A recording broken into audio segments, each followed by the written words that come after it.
Dakmara 3-inch cordless mini angle grinder, model number DAG05.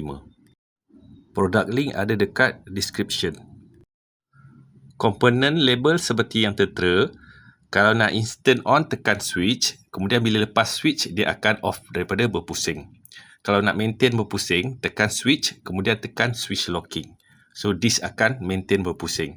Kemudian kalau nak off, tekan side switch tu. Aplikasi dan kegunaan bergantung kepada mata cutting disc. Sama ada mata cutting disc untuk metal, mata untuk kayu, ataupun mata untuk gosok. Diameter disc 3 inci saiz. Biasanya angle grinder saiz 4 inci untuk kerja-kerja heavy duty. Yang ini saiz 3 inci kecil. Mini angle grinder untuk kerja-kerja medium duty lah.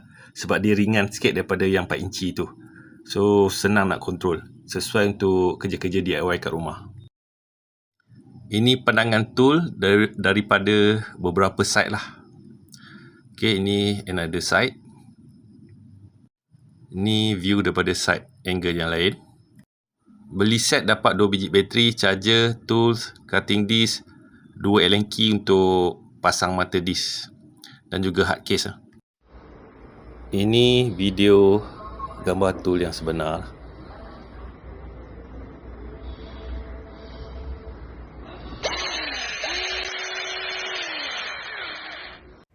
Ini contoh nak guna switch dan juga locking switch untuk maintain dia berpusing.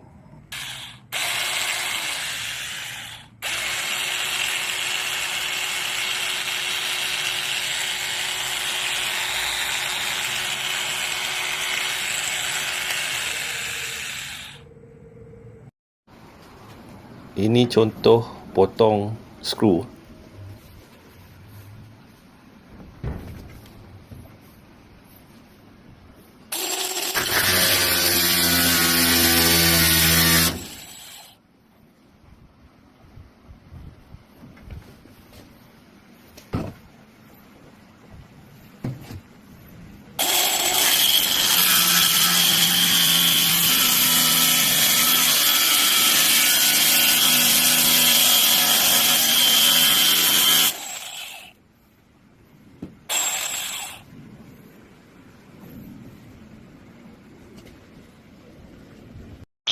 Ini contoh potong padlock.